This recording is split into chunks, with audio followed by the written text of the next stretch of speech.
اعوذ باللہ من الشیطان الرجیم بسم اللہ الرحمن الرحیم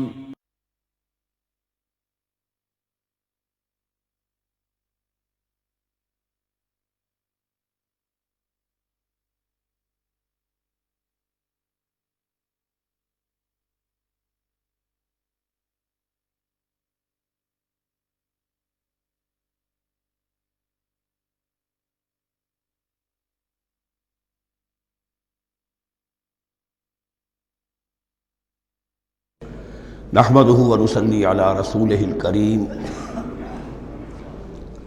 اما بعد فاعوذ بالله من الشیطان الرجیم بسم اللہ الرحمن الرحیم لیس البر ان تولوا وجوہکم قبل المشرق والمغرب۔ یہ آیت قرآن مجید کی اس اعتبار سے عظیم ترین آیت ہے۔ نیکی کی حقیقت کیا ہے، اس کی جڑ کیا ہے، بنیاد کیا ہے، اس کی روح کیا ہے، اس کے مظاہر کیا ہیں۔ مظاہر میں اولین شے کون سی ہے، ثانین کون سی ہے، ثالثاً کون سی ہے، اور اس پر ایک پورا علم الاخلاق جو قرآن کا ایک مکمل کتاب تصنیف کی جا سکتی ہے۔ ایتھکس، قرآنک ایتھکس کے لیے یہ آیت ایک یوں سمجھیے کہ جڑ اور بنیاد ہے۔ لیکن یہ سمجھ لیں کہ یہ آیت یہاں آئی کیوں ہے۔ پس منظر میں وہی تحویل قبلہ ابھی ہے۔ تحویل قبلہ کے 4 رکوع 15، 16، 17، 18 یہ تو سالڈ ہے۔ اس سے پہلے 14ویں رکوع میں آیت تھی للہ المشرق والمغرب فأینما تولوا فثم وجہ اللہ۔ ادھر بھی پھر اتنی آیتیں چھوڑ کر پھر گئی لیس البر ان تولوا وجوہکم قبل المشرق والمغرب۔ نیکی یہی نہیں ہے کہ تم اپنے چہرے مشرق اور مغرب کی طرف پھیر دو۔ یہ نہیں کہا یہ نیکی نہیں ہے، نیکی یہی نہیں ہے، یہ بھی نیکی ہے۔ جو ظاہر ہوگا نیکی کا وہ بھی نیکی ہے، لیکن اصل سے اس کا باطن ہے۔ باطن صحیح ہے، نیک ہے تو حقیقت میں نیکی نیک ہے، ورنہ نہیں۔ وَلَٰكِنَّ الْبِرَّ، بلکہ نیکی تو اس کی ہے۔ اب یہاں سے شروع ہوا جو نیکی کی جڑ ہے، بنیاد ہے۔ مَنْ آمَنَ بِاللَّهِ وَالْيَوْمِ الْآخِرِ وَالْمَلَائِكَةِ وَالْكِتَابِ وَالنَّبِيِّينَ۔ سب سے پہلے ایمان، تاکہ تصحیح نیت ہو جائے۔ یہ جو ایمان لائے اللہ پر، یعنی جو نیکی کر رہا ہے صرف اللہ سے اجر کا طالب ہے۔ والیوم الآخر، اور قیامت کے دن پر کہ اس کا کوئی اجر دنیا میں نہیں، صرف آخرت میں مطلوب ہے۔ ورنہ آدمی سوداگری کرے، دکانداری کرے، کپڑا بیچے، کچھ اور بیچے، دین تو نہ بیچے۔ دین کا کام کر رہا ہے تو اس کے لیے سوائے اخروی نجات کے اور سوائے اللہ کی رضا کے کوئی اور شے مقصود نہ ہو۔ والملائکۃ والکتاب والنبیین، اور ایمان لایا فرشتوں پر اور کتابوں پر اور انبیاء پر۔ یہ تینوں مل کر ایک یونٹ بنتے ہیں۔ فرشتہ لایا دین، کتاب بن گئی اور انبیاء پر آئی وہ کتاب۔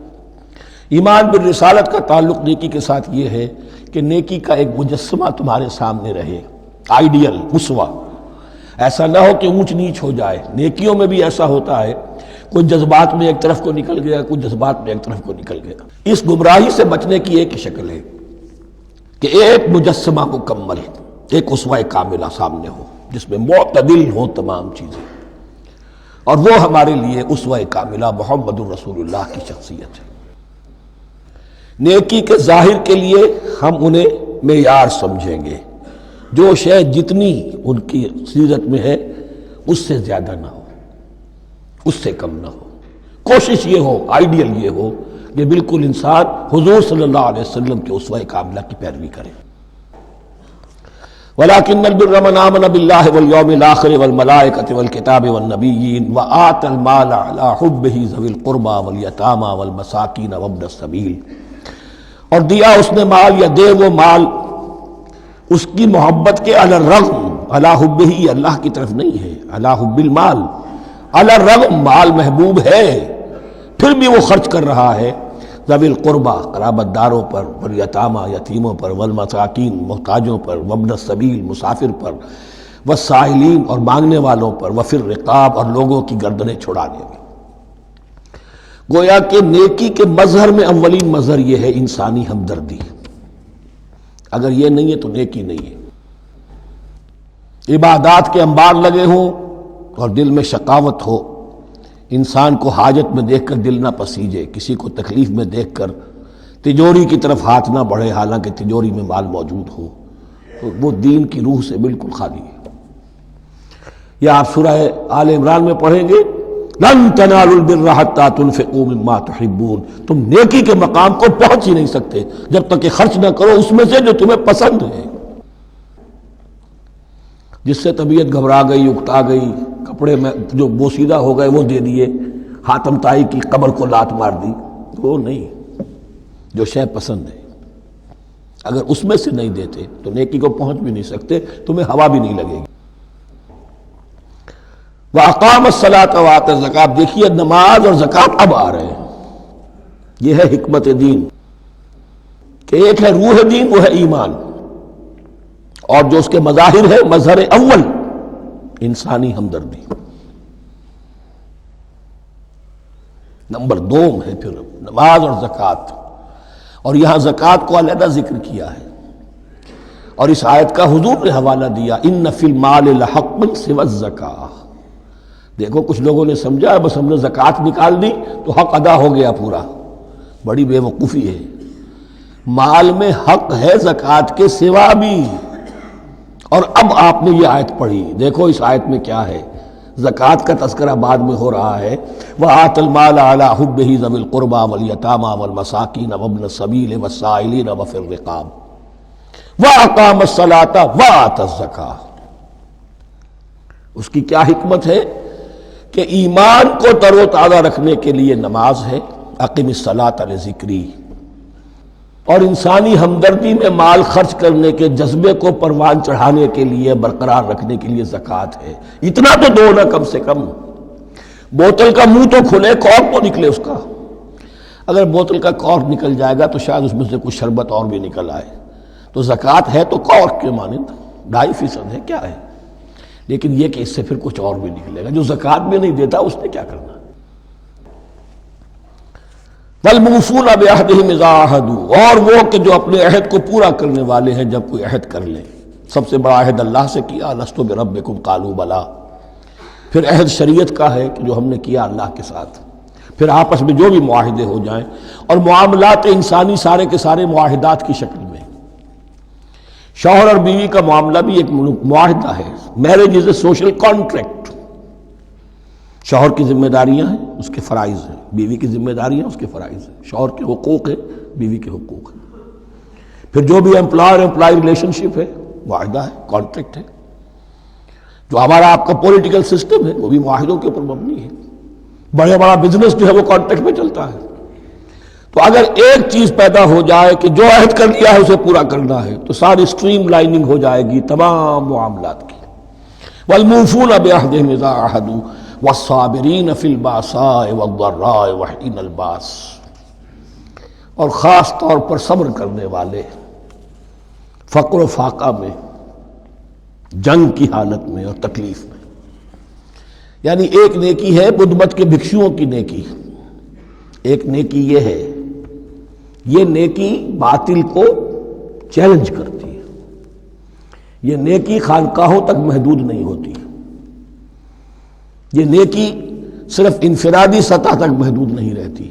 جو نیکی اللہ چاہتا ہے وہ یہ ہے کہ اب باطل کا سر کچلنے کے لیے میدان میں آؤ، اور جب باطل کا سر کچلنے کے لیے میدان میں آؤ گے تو خود بھی تکلیفیں اٹھانی پڑیں گی۔ صحابہ کرام کو بھی جانیں دینی پڑی ہیں، سینکڑوں صحابہ نے جام شہادت نوش کیا۔ تو آخری چوٹی کیا ہے، گویا کہ سمم بونم جس کو کہتے ہیں ایتھکس کے اندر، کہ اس نظریہ اخلاق میں سب سے اونچی منزل کون سی ہے، وہ سمم بونم جو ہے اسلام کا، والصابرین فی البأساء والضراء وحین الباس ولا تقولوا لمن يقتل فی سبیل اللہ اموات بل احیاء ولکن لا تشعرون۔ وہ آیت یاد کر لیجیے، اولئک الذین صدقوا، یہ ہیں لوگ جو سچے ہیں، دعوت و نیکوکاری کا بہت شوق ہے، یہ ہیں وہ لوگ کہ جو سچے ہیں، وَأُولَٰئِكَ هُمُ الْمُتَّقُونَ، اور یہی حقیقت میں متقی ہیں۔ تمہارے ذہنوں میں کوئی اور نقشے بیٹھے ہوئے ہیں، کوئی لباس ہے، وضاقتہ ہے، بس یہ بڑا متقی آدمی ہے۔ تقویٰ اس کا نام ہے، یعنی یہ پوری انسانی شخصیت کا ایک ہیولہ ہے، ایک پوری انسانیت کا ایک فرد کا نقشہ کھینچ دیا گیا کیریکٹر کا، اس کے اندر روح ایمان اور خارج میں اس ترتیب کے ساتھ دین کی یہ تقاضے اور نیکی کے یہ مظاہر موجود ہیں۔ اللہم ربنا اجعلنا منہم، اللہم ربنا اجعلنا منہم۔ اب اس کے بعد کچھ وہی جو معاملات انسانی ہیں اس پر اب بحث، جیسا کہ میں نے کہا تھا کہ ایک لڑی ہے شریعت کی، معاملات کی۔ یہ تو بڑے بڑے پھول جو تھے آیت الآیات اور آیت البر۔ یا ایھا الذین آمنوا کتب علیکم القصاص فی القتلی، اہل ایمان تم پر لازم کر دیا گیا ہے مقتولوں کا بدلہ لینا۔ قتلہ قتیل کی جمع بھی ہے اور مقتول سے یہ مصدر بھی ہو سکتا ہے کہ تمہارے لیے یعنی اس معاملے میں سہل انگاری صحیح نہیں ہے۔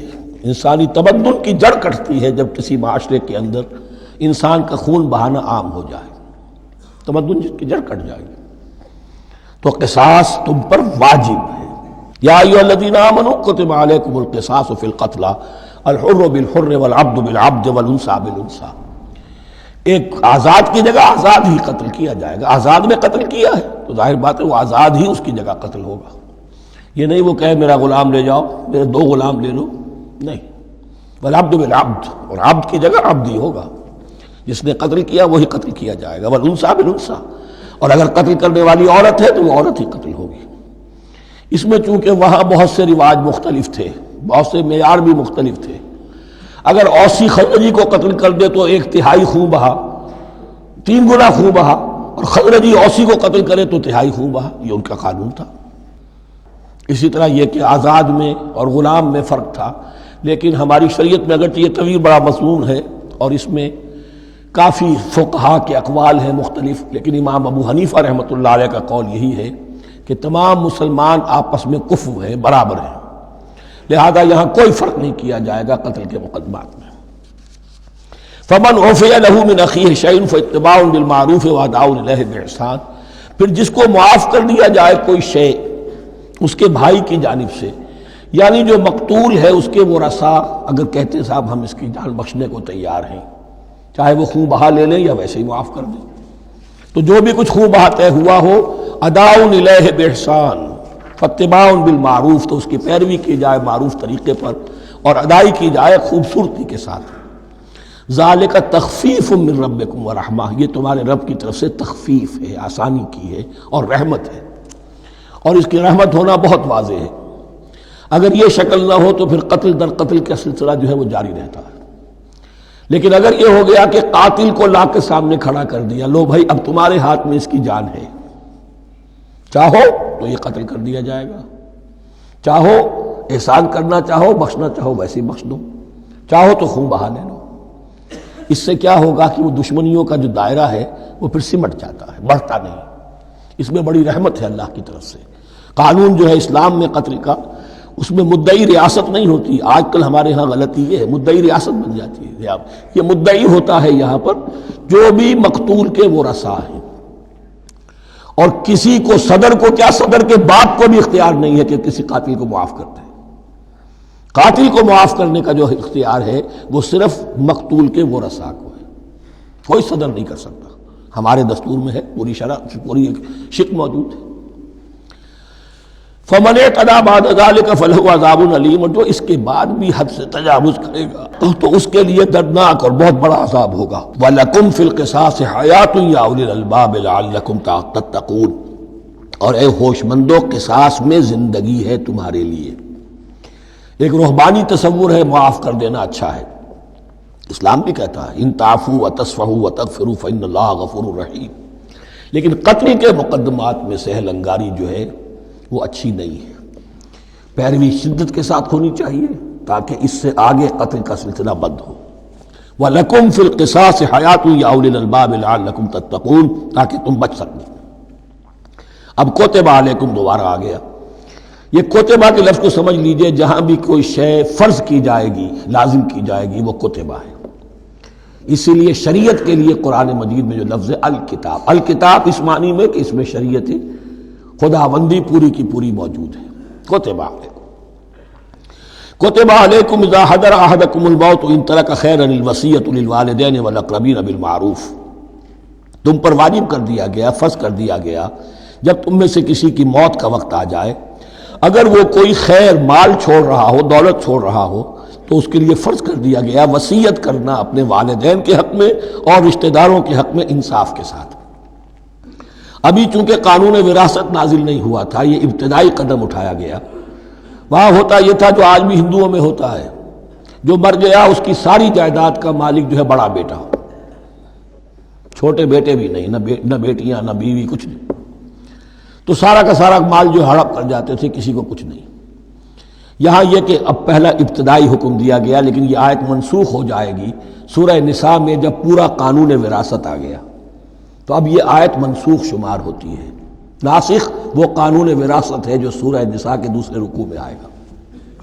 البتہ اس کے ایک حصے کو حضور نے باقی رکھا ہے، وہ گویا کہ سنت نے اس کے ایک جز کو برقرار رکھا ہے، اور وہ جز یہ ہے کہ مرنے والا 1/3 اپنے مال کے لیے وصیت کر سکتا ہے کسی کے لیے، 1/3 سے زیادہ نہیں، اور وارث کے لیے وصیت نہیں ہوگی۔ جس کی وراثت میں حق مقرر ہو چکا ہے اس کے لیے وصیت نہیں ہوگی، وہ غیر وارث کے لیے وصیت ہوگی، کسی دینی ادارے کو دینا چاہے، کسی اور کو دینا چاہے، یتیم کو، بیوہ کو، یتیم خانے کو، ٹھیک ہے، 1/3۔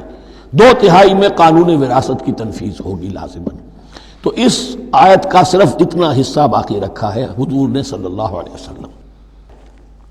حقاً علی المتقین، یہ اللہ کا تقوی رکھنے والوں پر حق ہے، واجب ہے کہ وہ وصیت کریں کہ ہمارے والدین کو یہ مل جائے، فلاں رشتہ دار کو یہ مل جائے، باقی جو ہے جو بھی ورثاء ہیں لے جائیں۔ فمن بدلہ بعد ما سمعہ، تو جس نے بدل دیا اس وصیت کو اس کے بعد کہ اسے سنا تھا، فإنما اسمہ علی الذین یبدلونہ، تو اس کا بوجھ، اس کا گناہ انہی پر آئے گا جو تبدیل کرتے ہیں۔ جو وصیت کرنے والا تھا وہ بری ہے، اس نے صحیح وصیت کی تھی، جس نے بعد میں اس وصیت میں تحریف کی، تبدیلی کی، اس کا وبال، اس کا بوجھ انہی پر آئے گا۔ ان اللہ سمیع علیم، یقینا اللہ سب کچھ سننے والا اور جاننے والا ہے۔ فمن خاف من موص جنفا، اب اگر کسی کو اندیشہ ہوا کہ وصیت کرنے والے نے جانبداری برتی ہے، ٹھیک وصیت نہیں کی ہے، دیانتداری کے ساتھ اس کی رائے یہ ہوئی، او اسمن، یا گناہ اس نے کمایا ہے، فاصلح بینہم، اور اب ان کے مابین صلح کرا دی، ورثاء کو جمع کیا کہ بھائی وراثت تو یہ تھی، ان کی وصیت تھی، لیکن دیکھو اس میں یہ زیادتی والی بات ہے، اگر تم مطمئن ہو جاؤ، متفق ہو جاؤ تو اس میں اتنی تبدیلی کر دی جائے ان کے اتفاق سے، فلا اسم علیہ، تو اس میں کوئی گناہ نہیں ہے، یعنی ایسی نہیں ہے یہ بات کہ اس کو وہ سینکشن اور سینکٹیٹی حاصل ہو گئی ہے، تقدس، کہ اب اس میں کوئی تبدیلی نہیں ہو سکتی۔ باہمی مشورے سے اور اچھے جذبے سے، اصلاح کے جذبے سے وصیت میں تغیر ہو سکتا ہے۔ ان اللہ غفور الرحیم، یقیناً اللہ تعالی بخشنے والا ہے، رحم فرمانے والا۔ اب لڑی آ گئی دوسری عبادت والی، عبادت میں صوم۔ جہاں تک نماز کا ذکر ہے تو وہ تو مکی صورتوں میں اس کا بے تحاشا مرتبہ ذکر موجود ہے، لیکن یہاں جو ہے معاملہ صوم، اس سے پہلے مکی دور میں صوم کا کہیں کوئی تذکرہ ہی نہیں، نہ عربوں میں اس کا رواج تھا۔ یہ لفظ بھی عربی زبان میں تھا گھوڑوں کے لیے، گھوڑے روزہ رکھتے تھے، رکھتے کیا تھے بیچارے، انہیں رکھوایا جاتا تھا، کیونکہ عربوں کا جو معاملہ تھا وہ لوٹ مار، غارت گری، اور اس کے لیے انہیں چاہیے تیز رفتار سواری، جاؤ حملہ کرو، لوٹو مارو اور بھاگو۔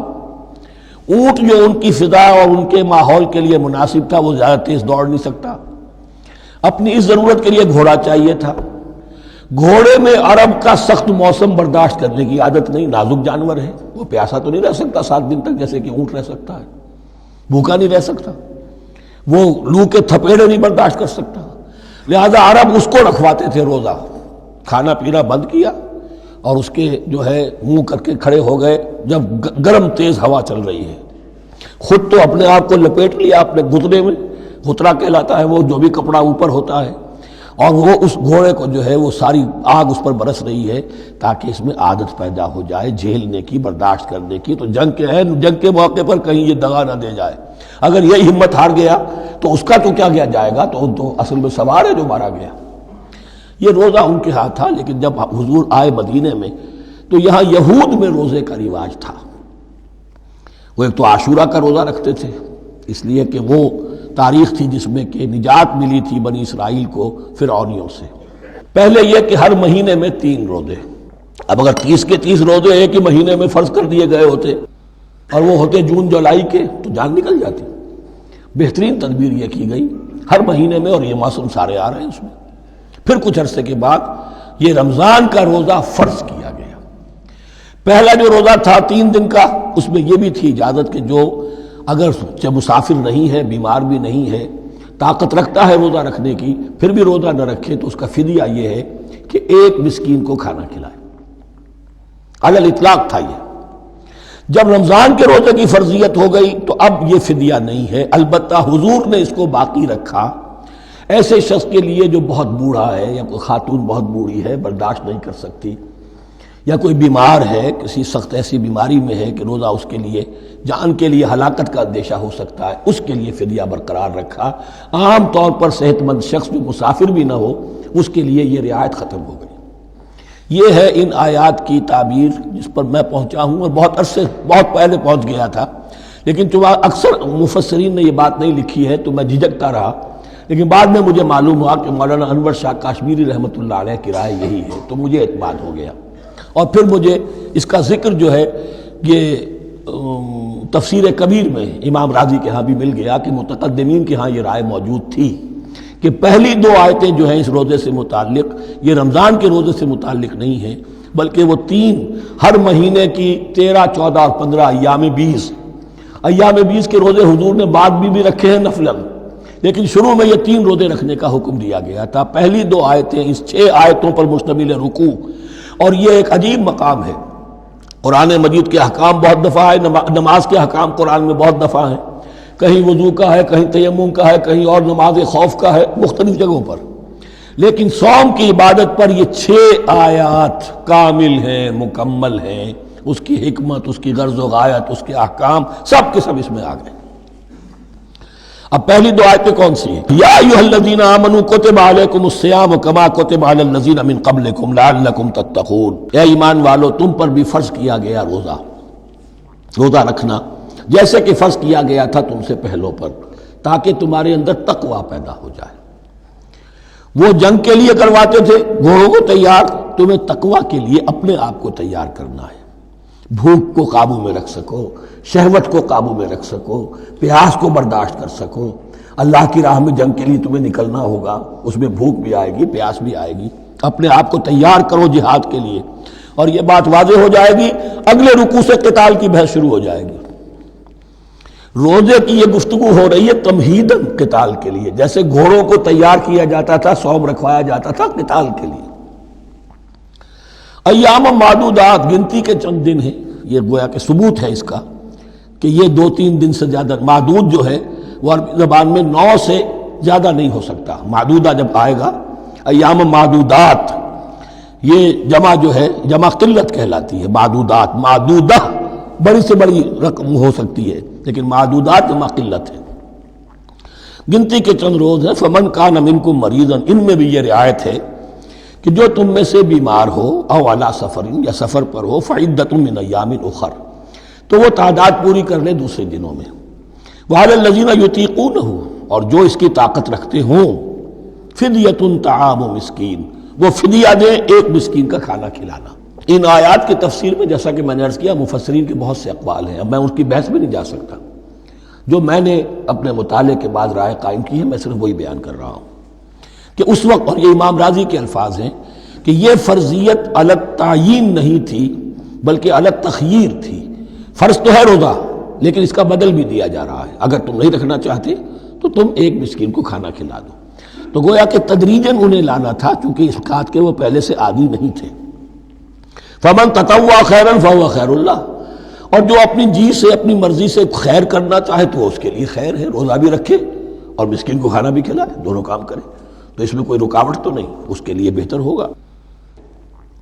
وَأَن تَصُومُوا، اور دیکھو اگر روزہ رکھو، خیر لکم ان کنتم تعلمون، یہ تمہارے لیے بہتر ہے اگر تم جانو. اب یہاں بھی ایک طرح کی رعایت کا انداز ہے. اب آ رہی ہیں 2 آیتیں جو خاص رمضان کے روزے سے متعلق ہیں، حکمت اور غرض و غایت.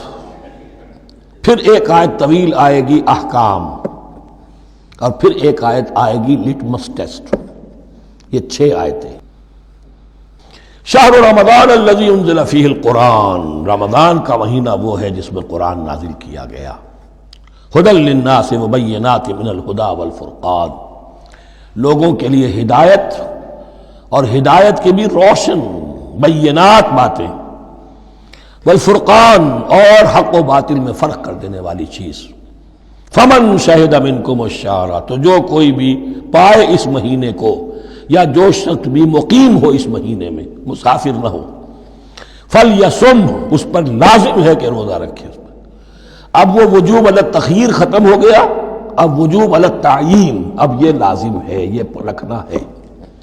ایک رعایت باقی رکھی، ومن کان مریضا او علی سفر فعدۃ من ایام اخر، جو بیمار ہے یا یہ کہ سفر پر ہے وہ تعداد پوری کر لے دوسرے دنوں میں۔ یرید اللہ بکم الیسر ولا یرید بکم العسر، اللہ تمہارے ساتھ آسانی چاہتا ہے، سختی نہیں چاہتا۔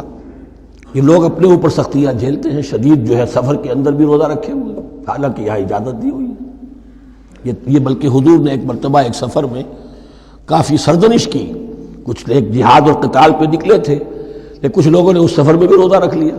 نتیجہ یہ ہوا کہ سفر کے بعد جہاں منزل میں اب جا کر خیمے لگانے تھے وہ نڈھال ہو کر گر گئے، جن لوگوں کا روزہ نہیں تھا انہوں نے پھر وہ خیمے لگائے، منزل کا کام کیا۔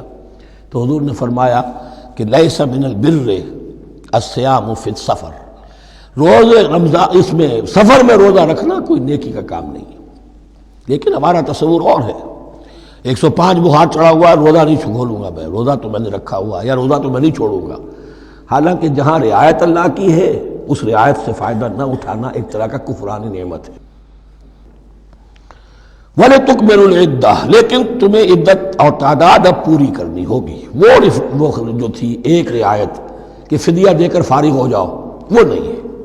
وَلِتُكَبِّرُوا اللَّهَ عَلَىٰ مَا هَدَاكُمْ، اور تاکہ تم تکبیر کرو اللہ کی اس پر کہ جو اس نے ہدایت تمہیں عطا فرمائی۔ وَلَعَلَّكُمْ تَشْكُرُونَ، اور تاکہ تم شکر کر سکو اس نعمت عظمیٰ کا جو قرآن حکیم کی شکل میں تمہیں دی گئی ہے۔ اس موضوع پر میرا کتابچہ عظمت صوم اور عظمت صیام و قیام قرآن، اس میں یہ سارے مضامین تفصیل سے آئے ہیں، کیا حکمت ہے، کیا غرض و غایت ہے، کیا مقصد ہے، اور آخری منزل کیا ہے، وَإِذَا سَأَلَكَ عِبَادِي عَنِّي فَإِنِّي قَرِيبٌ۔ مطلوب تو یہ ہے کہ تمہارا جو یہ جسم حیوانی ہے یہ کچھ کمزور پڑے، روح ربانی جو تم میں پھونکی گئی ہے اسے تقویت حاصل ہو۔ دن میں روزہ رکھو، اس حیوانی وجود کو ذرا کمزور کرو، دباؤ اس کے تقاضوں کو، رات کو کھڑے ہو جاؤ، اللہ کا کلام سنو اور پڑھو، تاکہ تمہاری روح کی آبیاری ہو، اس پر حیات، آب حیات کا ترشح ہو۔ نتیجہ کیا نکلے گا؟ تمہارے اپنے اندر سے ایک پیاس ابھرے گی، وَإِذَا سَأَلَكَ عِبَادِي عَنِّي فَإِنِّي قَرِيبٌ، تقرب الی اللہ کا جذبہ پیدا ہوگا۔ تو اے نبی، جب میرے بندے، ایسے بندے آپ سے میرے بارے میں سوال کریں، ان کو بتا دیجئے میں قریب ہوں، دور نہیں ہوں۔ یہ حقوق انسانی کا میرے نزدیک دنیا میں سب سے بڑا میگنا کارٹا ہے۔ اللہ اور بندے کے درمیان کوئی فصل نہیں ہے، فصل اگر ہے تو تمہاری اپنی خباثت ہے، اگر تمہاری نیت میں فساد ہے، حرام خوری تو کرنی ہی کرنی ہے، تو اب کس منہ سے اللہ سے دعا کرو گے؟ پھر جاؤ گے کسی پیر کے پاس، آپ دعا کر دیجئے، یہ نذرانہ حاضر ہے؟ یہ طریقہ کیا ہے؟ انسان کا نفس حائل ہے اور کوئی نہیں، ورنہ ہم تو مائل بے کرم ہیں، کوئی سائل ہی نہیں، راہ دکھنا ہے کسی رہنوی منزل ہی نہیں، کوئی پوپ نہیں، کوئی پنڈت نہیں، کوئی پادری نہیں، کوئی پیر نہیں، کوئی نہیں، جب چاہو اللہ سے ہم کلام ہو جاؤ۔ اس سے بڑا حق کیوں خالق و مخلوق میں حائل رہے پردے؟ پیران کلیسا کو کلیسا سے اٹھا دو، میرا ہر بندہ جب چاہے جہاں چاہے مجھ سے ہم کلام ہو جائے۔ ہاں شرط ہے اس کی، وہ شرط آگے آ رہی ہے، اجیب دعوت الداعی اذا دعان، میں تو ہر پکارنے والے کی پکار سنتا ہوں، اور سنتا نہیں جواب دیتا ہوں، اور صرف جواب نہیں دیتا، قبول کرتا ہوں۔ اجابت میں یہ تینوں چیزیں موجود ہیں۔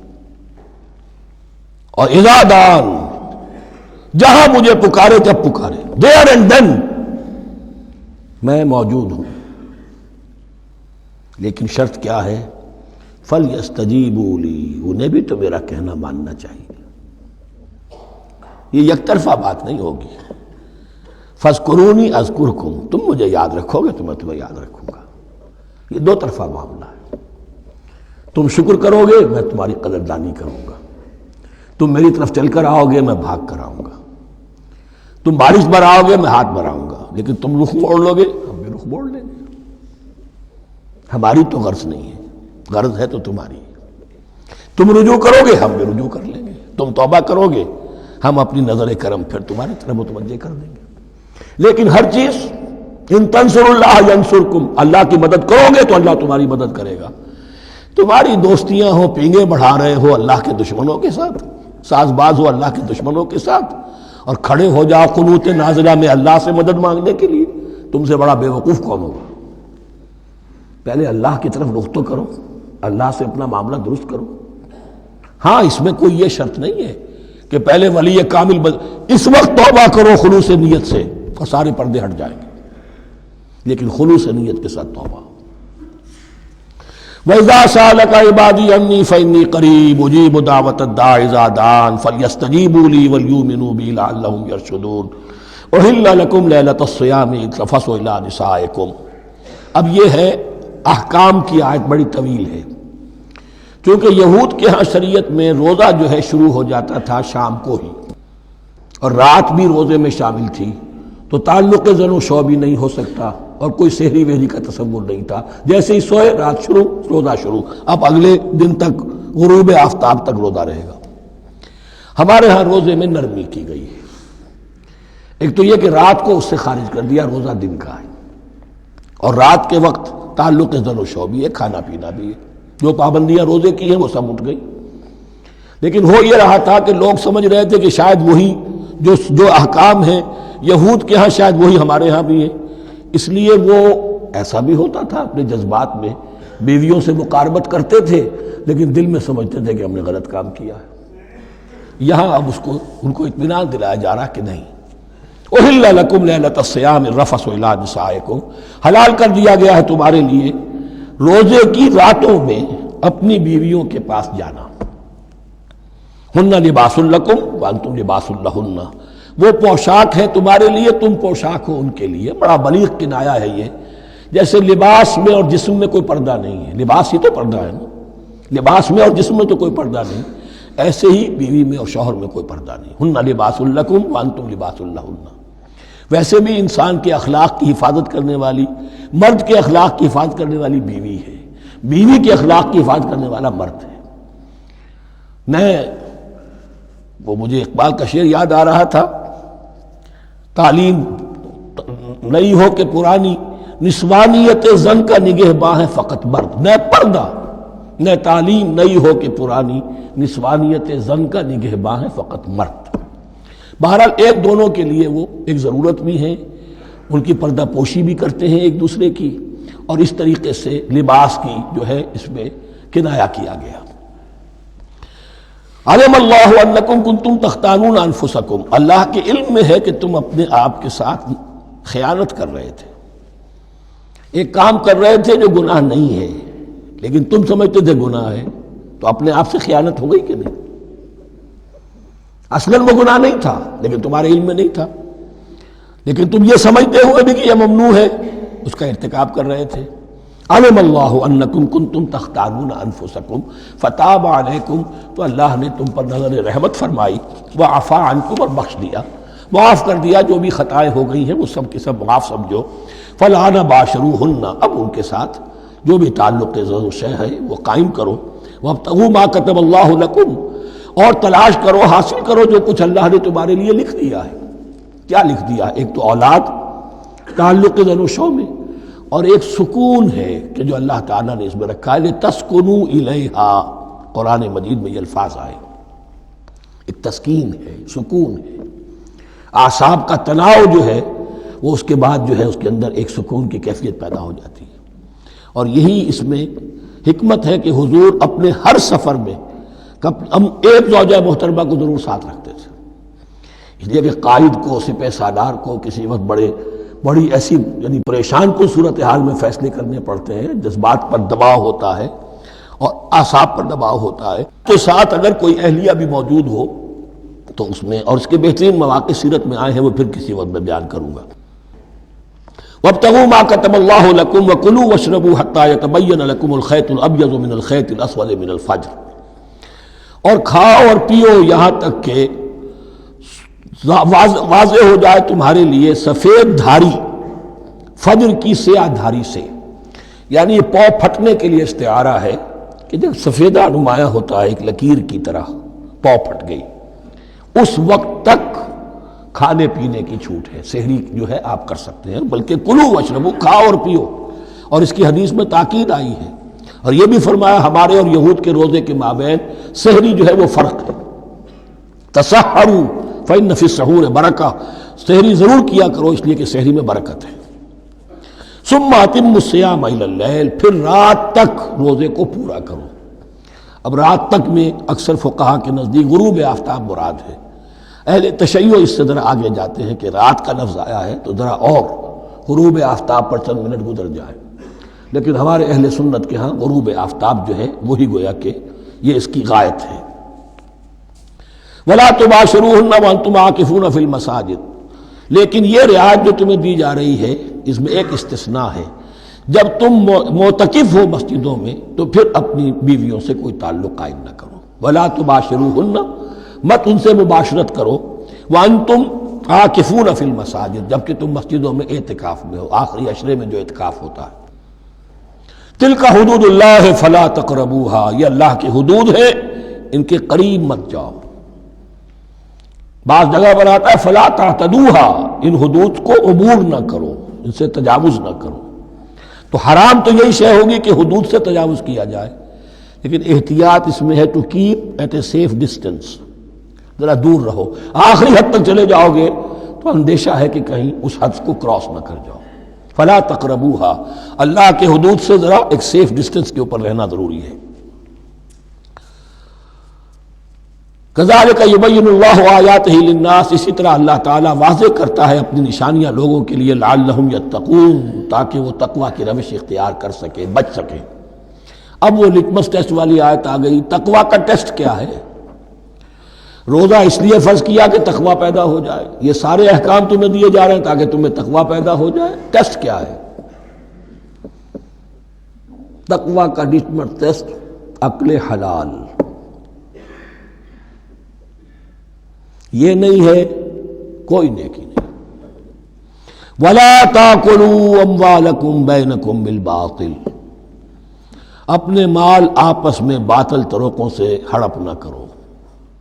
وَتُدْلُوا بِهَا إِلَى الْحُكَّامِ، اور اپنے مال کو ذریعہ نہ بناؤ حکام تک پہنچنے کا، لِتَأْكُلُوا فَرِيقًا مِنْ أَمْوَالِ النَّاسِ بِالْإِثْمِ، تاکہ تم لوگوں کے مال کو ہڑپ کر سکو گناہ کے ساتھ، وَأَنْتُمْ تَعْلَمُونَ، اور تم اس کو جانتے بوجھتے کر رہے ہو۔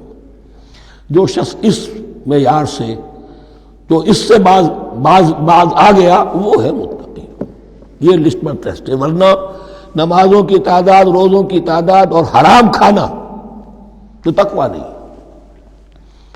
یہ میں حیران ہوتا ہوں کہ اب اس پر کبھی غور نہیں کیا ہے لوگوں نے کہ یہ آیت کہاں سے آ گئی درمیان میں۔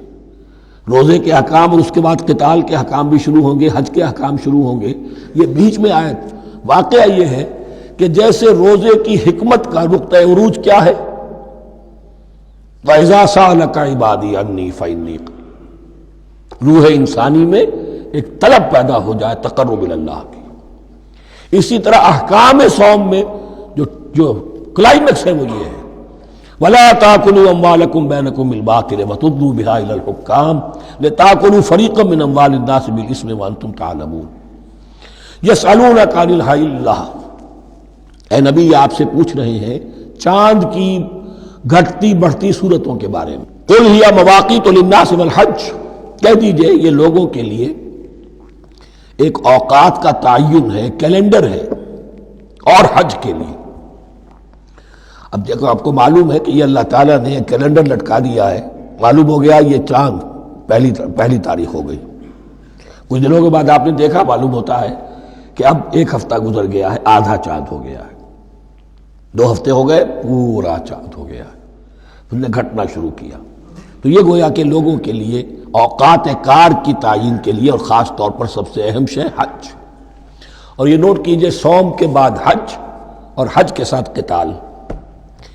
حج وہ عبادت ہے جو ایک خاص جگہ پر ہو سکتی ہے، نماز ہر جگہ ہو سکتی ہے، روزہ ہر جگہ ہو سکتا ہے، عبادت اور ہر جگہ ہو سکتی ہے، اور زکوٰۃ ہر جگہ دی جا سکتی، حج تو وہی ہوگا۔ اور وہ تھا اس وقت زیر تسلط مشرکین کے، اور مشرکین کے تسلط سے نکالنے کے لیے قتال لازم تھا۔ اس قتال کے لیے صبر پہلے پیدا ہونا ضروری ہے۔ جو گھوڑوں کو روزہ رکھواتے تھے پہلے خود روزہ رکھو، یہ ترتیب ہے، ربط ہے۔ صوم کے احکام فوراً حج اور قتال کے احکام۔ یسألونک عن الأہلة قل هی مواقیت للناس والحج ولیس البر بأن تأتوا البیوت من ظہورها ولکن البر من اتقى۔ اور یہ کوئی نیکی نہیں ہے کہ تم گھروں میں ان کی پشت پر سے داخل ہو، بلکہ نیکی تو اس کی ہے جس میں تقوی ہے۔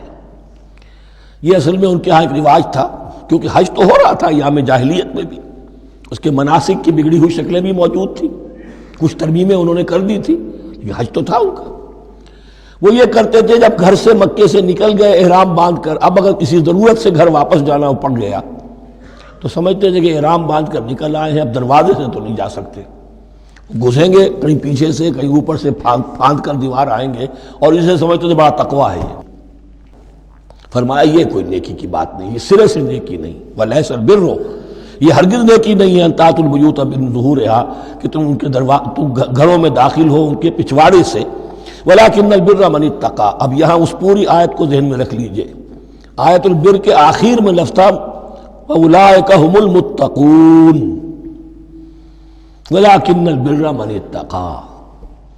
گویا کہ وہ پورا تصور جو ہے یہاں پر جو آیا بر میں آ چکا ہے، اس کو اس لفظ کے حوالے سے اس پورے تصور کو پھر آپ کے ذہن میں تازہ کر دیا۔ وَأْتُوا الْبُيُوتَ مِنْ أَبْوَابِهَا، گھروں میں داخل ہو ان کے دروازوں سے، وَاتَّقُوا اللَّهَ لَعَلَّكُمْ تُفْلِحُونَ، اور اللہ کا تقوی اختیار کرو تاکہ تم فلاح پاؤ۔ وَقَاتِلُوا فِي سَبِيلِ اللَّهِ الَّذِينَ يُقَاتِلُونَكُمْ، لیجئے قتال آ گیا۔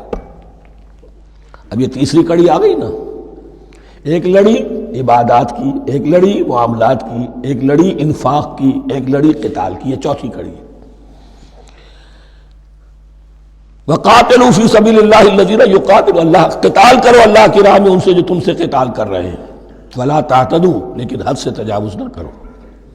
ان اللہ لا يحب المعتدین، اللہ تعالی حد سے تجاوز کرنے والوں کو پسند نہیں کرتا۔ وَاقْتُلُوهُمْ حَيْثُ ثَقِفْتُمُوهُمْ، انہیں قتل کرو جہاں بھی پاؤ۔ وَأَخْرِجُوهُمْ مِنْ حَيْثُ أَخْرَجُوكُمْ، اور نکالو انہیں وہاں سے جہاں سے انہوں نے تمہیں نکالا ہے۔ مہاجرین کہاں سے نکالے گئے تھے؟ مکے سے۔ محمد الرسول اللہ پر وہاں پر حیات تنگ کر دی گئی تھی، قافیہ تنگ کر دیا گیا تھا، تبھی تو آپ نے ہجرت کی۔ نکالو انہیں وہاں سے جہاں سے انہوں نے تمہیں نکالا ہے۔ والفتنة اشد من القتل، اور یہ خیال نہ رہے کہ قتل اور خون ریزی جو ہے تو بری بات ہے، فتنہ اس سے بھی زیادہ بری بات ہے۔ فتنہ کیا ہے؟ ایسے حالات جن میں کہ انسان اللہ خدائے واحد کی بندگی نہ کر سکے، اسے غلط کاموں پر مجبور کیا جائے، حرام خوری پر مجبور ہو گیا ہو، یہ سارے حالات فتنہ ہیں۔ تو قتل اور خون ریزی اتنی بری شے نہیں ہے جتنی فتنہ۔ والفتنة اشد من القتل ولا تقاتلوهم عند المسجد الحرام حتى يقاتلوكم فيه، ہاں مسجد حرام وہ چونکہ اسے تو امن کی جگہ بنا دیا گیا ہے، ان سے جنگ مت کرو مسجد حرام کے پاس جو بھی حرم کا علاقہ ہے، حتیٰ یقاتلوکم، یہاں تک کہ وہ خود تم سے قتال کریں اس میں۔ فَإِن قَاتَلُوكُمْ، پھر اگر وہ تم سے قتال کرتے جنگ کرتے ہیں، فَاقْتُلُوهُمْ، تو قتل کرو انہیں۔ كَذَلِكَ جَزَاءُ الْكَافِرِينَ، یہی بدلہ ہے کافروں کا۔ وَفَإِنِ انتهوا فَإِنَّ اللَّهَ غَفُورٌ رَحِيمٌ، اگر وہ باز آ جائے تو اللہ غفور اور رحیم ہے۔ وَقَاتِلُوهُمْ حَتَّى لَا تَكُونَ فِتْنَةٌ وَيَكُونَ الدِّينُ لِلَّهِ۔ اب جب یہ جنگ کا مرحلہ شروع ہو گیا ہے دعوت محمدی کے سلسلے میں صلی اللہ علیہ وسلم، تو مسلمانوں جان لو ایک دور تھا 12-13 برس تک تمہیں حکم تھا کفو ایدیکم، مارے کھاؤ ہاتھ نہ اٹھاؤ۔ اب یہ نیا دور ہے، آ گیا ہے، تمہاری دعوت و تحریک جو ہے وہ نئے دور میں داخل ہو گئی ہے۔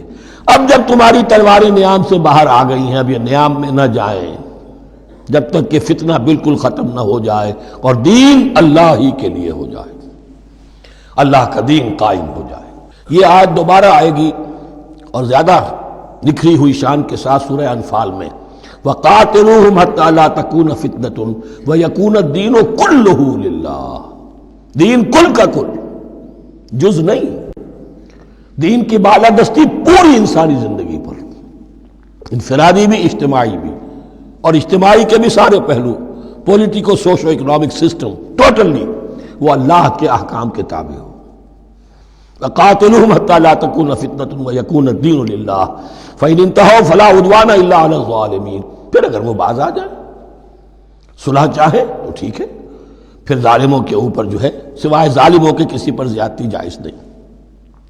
الشہر الحرام بالشہر الحرام، حرمت والا مہینہ بدلہ ہے حرمت والے مہینے کا، والحرمات قصاص، اور حرمات کے اندر بھی بدلہ ہے۔ فَمَنِ اعْتَدَىٰ عَلَيْكُمْ فَاعْتَدُوا عَلَيْهِ بِمِثْلِ مَا اعْتَدَىٰ عَلَيْكُمْ، تو جو کوئی بھی تم پر زیادتی کرتا ہے، دست درازی کرتا ہے، تو تم بھی اس کے خلاف کارروائی کرو، اقدام کرو جیسے کہ اس نے تم پر زیادتی کی۔ وَاتَّقُوا اللَّهَ، اور اللہ کا تقوی اختیار کرو۔ وَاعْلَمُوا أَنَّ اللَّهَ مَعَ الْمُتَّقِينَ، اور یہ جان لو کہ اللہ ساتھ ہے متقیوں کے، یعنی اللہ کی تائید، نصرت، اس کی مدد آئے گی اہل تقوی کے لیے۔ اب دیکھیے وہ تیسری کڑی یہاں بہت چھوٹی سی آئی ہے، قتال کی ذرا زیادہ بڑی کڑی آ گئی ہے اور یہ چھوٹی سی کڑی آ رہی ہے۔ قتال کے لیے لازم ہے انفاق بھی۔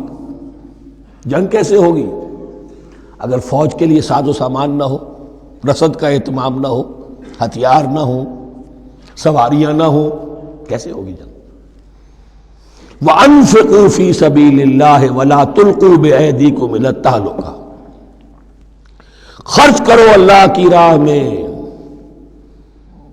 اور مت ڈالو اپنے آپ کو اپنے ہاتھوں ہلاکت میں۔ یعنی اللہ کا دین اس وقت اسے احتیاج ہے، وہ پیسہ چاہتا ہے، جیسے حضور نے تبوک کے موقع پر عام اپیل کی اور آپ اپنے مال کو لے کر بیٹھے ہوئے ہیں، تو گویا کہ آپ نے اپنے آپ کو ہلاکت میں خود ڈال دیا۔ یہ انفاق ہے، جہاد بالمال۔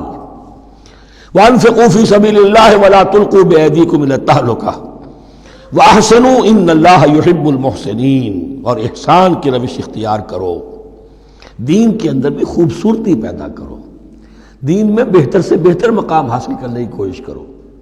ہمارا معاملہ کیا، دنیا میں آگے سے آگے اور دین میں پیچھے سے پیچھے۔ دین میں یہ دیکھیں گے اس سے کم پر گزارا ہو سکتا ہو، کوئی اور شے ہو کہ جس میں اس سے کم سے بھی بات پوری ہو جائے، دین میں یہ ہوگا، اور دنیا میں آگے سے آگے ہے جستجو کہ خوب سے ہے خوب تر کہاں۔ تو اگر یہ جستجو دنیا میں ہے، اس سے بڑھ کر دین میں ہونی چاہیے۔ فاستبقوا الخیرات، نیکیوں میں ایک دوسرے پر بازی لے جانے کی کوشش کرو۔ وَأَنفِقُوا فِي سَبِيلِ اللَّهِ وَلَا تُلْقُوا بِأَيْدِيكُمْ إِلَى التَّهْلُكَةِ وَأَحْسِنُوا، اور احسان کی روش اختیار کرو۔ ان اللہ یحب المحسنین، یقیناً اللہ تعالی محسنین کو، ان لوگوں کو کہ جو درجہ احسان پر فائز ہو جائیں، محبت کرتا ہے، انہیں پسند کرتا ہے۔ یہ حدیث جبرائیل اگر ذہن میں ہو تو 3 درجے ہیں، جیسے میں نے آج بتایا آپ کو، وَنَحْنُ لَهُ مُسْلِمُونَ وَنَحْنُ لَهُ عَابِدُونَ وَنَحْنُ لَهُ مُخْلِصُونَ۔ 3 درجے دوسرے ہیں، اسلام، ایمان، احسان۔ اخبرنی عن الاسلام، اخبرنی عن الایمان، اخبرنی عن الاحسان۔ احسان کیا ہے؟ ان تعبد اللہ کانک تراہ فإن لم تکن تراہ فإنہ یراک۔ یہ سارے کام جو دین کے لیے کیے جا رہے ہوں، عبادت ہے، جہاد ہے، قتال ہے، ایسی کیفیت میں، ایسے اخلاص کے ساتھ، گویا کہ تم اپنی آنکھوں سے اللہ کو دیکھ رہے ہو، اور اگر تم اللہ کو نہیں دیکھ رہے تو کم سے کم یہ کیفیت تو تمہاری ہو جائے کہ تمہیں مستحضر رہے کہ اللہ تمہیں دیکھ رہا ہے۔ یہ احسان ہے۔ وَأَحْسِنُوا، عام طور پر اس کا ترجمہ اس انداز میں نہیں کیا گیا ہے، اس کو اچھی طرح سمجھ لیجئے، ویسے یہ مضمون کھل کر آئے گا سورہ مائدہ میں۔ ان اللہ یحب المحسنین، یقیناً اللہ تعالی محسنین کو پسند کرتا ہے۔ وَأَتِمُّوا الْحَجَّ وَالْعُمْرَةَ لِلَّهِ، اور حج اور عمرہ مکمل کرو اللہ کے لیے۔ اب جو عمرے کے لیے احرام تو باندھ لیا جائے گا مدینے سے 7 میل باہر نکل کر ہی، حج مکمل تو ہوگا جب طواف بھی ہوگا، وقوف عرفہ بھی ہوگا، سارے اس کے جو بھی مناسک ادا کیے جائیں گے۔ لیکن یہ کہ جو شخص بھی نیت کر لے حج کی یا عمرے کی، تو پھر اسے مناسب کو مکمل کرنا چاہیے، کوئی کمی نہ رہے۔ فَإِنْ أُحْصِرْتُمْ، اگر تمہیں گھیر لیا جائے، روک دیا جائے، جیسے کہ سن 6 میں ہو گیا، صلح حدیبیہ کرنی پڑی، مشرکین مکہ اڑ گئے، نہیں داخل ہونے دیں گے۔ اگر تمہارا گھیراؤ ہو جائے فمستیسر من الہدی، تو جو بھی تم قربانی پیش کر سکو پیش کر دو۔ یہ دم احصار کہلاتا ہے کہ چونکہ اب ہم آگے نہیں جا سکتے، یہی ہمیں احرام کھولنا پڑ رہا ہے، تو دم احصار، یہ خون، یہ جو جانور اللہ کے نام پر ہم دے رہے ہیں، یہ اس کی ایک طرح کا کفارہ ہے۔ وَلَا تَحْلِقُوا رُؤُوسَكُمْ حَتَّى يَبْلُغَ الْهَدْيُ مَحِلَّهُ، اور اپنے سر اس وقت تک نہ مونڈو جب تک کہ وہ ہدی کا جانور جو ہے وہ محل تک، یعنی جو بیت الماء جہاں پر جا کر ذبح ہونا ہے وہاں پہنچ نہ جائے۔ جانور تو آپ نے بھیج دیے اور وہ رکاوٹ نہیں ڈالیں گے، اس لیے کہ ان کا گوشت تو ان کو کھانے کو ملے گا، لہذا جانور، لیکن یہ اندازہ کر لو کہ اب اتنا وقت گزر گیا ہے کہ وہ ہدی قربانی کا جانور جو ہے وہ پہنچ گیا ہوگا، ہدیم بالغ الکعبہ، وہ وہاں پر اس کی اپنے مقام پر پہنچ گیا۔ فمن کان منکم مریضا او بہ اذی من راسہ، تو جو کوئی بھی تم میں سے ہو بیمار یا اس کے سر میں کوئی تکلیف ہو، کوئی زخم ہو، اور اس کی وجہ سے یہ ہے کہ وہ حجامت کرانی ضروری ہو جائے، بال کاٹنے ضروری ہو جائیں، ففدیۃ من صیام او صدقۃ او نسک، تو پھر فدیہ دینا پڑے گا۔ اگر اس ہدی کے جانور کے کعبے تک پہنچنے سے پہلے تمہیں اپنے بال کاٹنے پڑے، حجامت کرانی پڑی، تو فدیہ ہوگا۔ یہ جو ہے دم جنایت کہلاتا ہے، یعنی ایک جو کمی رہ گئی ہے اس کی تلافی کے لیے۔ وہ سیام بھی ہے، روزے 3 دن کے، او صدقۃ او نسک، یا پھر یہ ہے کہ کوئی قربانی ہے، ایک جانور قربان کیا جائے، دم جنایت اس کو کہتے ہیں، یا صدقہ کیا جائے، 6 افراد کو کھانا کھلایا جائے۔ فَإِذَا أَمِنْتُمْ، پھر جب تمہیں امن حاصل ہو اور تم سیدھے جا سکتے ہو، بیت اللہ پہنچ سکتے ہو، فَمَنْ تَمَتَّعَ بِالْعُمْرَةِ إِلَى الْحَجِّ فَمَا اسْتَيْسَرَ مِنَ الْهَدْيِ، تو جو کوئی بھی فائدہ اٹھائے عمرے سے، حج سے قبل، فَمَا اسْتَيْسَرَ مِنَ الْهَدْيِ، تو وہ ایک اور قربانی پیش کرے جو بھی اسے میسر ہو۔ اب یہ سمجھ لیجئے کہ حضور کی بعثت سے پہلے عرب میں رواج یہ تھا کہ ایک سفر میں حج بھی کرنا، عمرہ بھی کرنا ان کے نزدیک حرام تھا، یہ توہین تھی کعبے کی۔ حج کے لیے 3 مہینے، شوال، ذوالقعدہ، ذی الحج، اور رجب کا مہینہ ان کے ہاں طے تھا عمرے کے لیے۔ عمرے کے لیے علیحدہ سفر کرو، اس کے لیے علیحدہ سفر کرو۔ لیکن شریعت محمدی میں جو آسانیاں کی گئی ہیں وہ یہ ہیں کہ ایک شخص، چونکہ اس ملت کو پھیلنا تھا بہت طویل علاقے پر، لوگوں کے لیے سفر آسان تو نہیں تھا، تو آپ ایسا کر سکتے ہیں کہ آپ جائیں اور عمرہ بھی کر لیں، حج بھی کر لیں۔ ایک شکل یہ ہے کہ عمرہ کیا، احرام کھول دیا، اور پھر حج کا وقت آیا 8ویں ذی الحج کو، تو پھر احرام باندھا، وہ حج کا احرام ہو گیا، اسے کہتے ہیں تمتع۔ ایک یہ ہے کہ حج کے لیے احرام باندھا تھا، جاتے ہی عمرہ بھی کر لیا لیکن احرام کھولا نہیں، اسی احرام میں جاری رکھ کر اسے، اور اسی میں حج بھی کر لیا، یہ قران کہلاتا ہے، جمع کر دیا ایک ہی احرام میں عمرے کو بھی اور حج کو بھی۔ ایک افراد کہلاتا ہے، بس ایک کے لیے صرف حج کا معاملہ ہو شروع سے۔ تو یہاں تمتع کی جو ہمیں اجازت دی گئی ہے اس کے لیے، جسے دم شکر کہتے ہیں حضرت امام ابو حنیفہ، یہ شکرانہ ہے کہ ہم ایک قربانی دیں۔ لیکن امام شافعی کے نزدیک یہ بھی دم جنایت ہے، یہ بھی جبر ہے۔ چنانچہ امام ابو حنیفہ کے نزدیک یہ قربانی جو دی جاتی ہے اس کا گوشت قربانی دینے والا بھی کھا سکتا ہے 1/3 کے درجے میں، لیکن امام شافعی کے نزدیک نہیں، یہ ایک صدقے کے اور اس کے دم جنایت کے قریب کی شے ہے، اس کا گوشت جو ہے قربانی دینے والا خود نہیں کھا سکتا۔ فمن لم یجد، اب اگر کسی کے پاس نہیں ہے یہ ہدیہ پیش کرنے کو، فصیام 3 ایام فی الحج، تو اب اس پر لازم ہے کہ حج میں 3 روزے رکھے، 7ویں، 8ویں اور 9ویں ذی الحج کو روزہ رکھے غیر ایام حج میں۔ 10ویں کا روزہ نہیں ہو سکتا، وہ عید کا دن ہے، یوم النحر ہے۔ وَسَبْعَةٍ إِذَا رَجَعْتُمْ، اور 7 روزے رکھو جبکہ تم واپس چلے جاؤ، اپنے گھروں میں جا کر 7 روزے رکھو۔ تِلْكَ عَشَرَةٌ كَامِلَةٌ، یہ 10 روزے ہوں گے مکمل۔ ذَلِكَ لِمَن لَّمْ يَكُنْ أَهْلُهُ حَاضِرِ الْمَسْجِدِ الْحَرَامِ، لیکن یہ رعایت کہ حج اور عمرہ ایک ہی سفر میں کر لیا جائے اور ایک ہی احرام میں کر لیا جائے یا 2 احراموں میں کیا جائے، یا یہ کہ ان دونوں کو جمع کرنے کی شکل جو ہے، یہ ایک رعایت ہے کن کے لیے؟ ذَلِكَ لِمَن لَّمْ يَكُنْ أَهْلُهُ حَاضِرِ الْمَسْجِدِ الْحَرَامِ، جس کے اہل و عیال مسجد حرام کے قریب نہیں رہتے، دور سے آ رہے ہیں، تو ظاہر بات ہے کہ ان کے لیے رعایت ہوگی۔ وَاتَّقُوا اللَّهَ، اللہ کا تقوی اختیار کرو، وَاعْلَمُوا، اور جان لو، ان اللہ شدید العقاب، یقیناً اللہ تعالی سزا دینے میں بھی بہت سخت ہے۔ بارک اللہ لی ولکم فی القرآن العظیم ونفعنی وإیاکم بالآیات والذکر الحکیم۔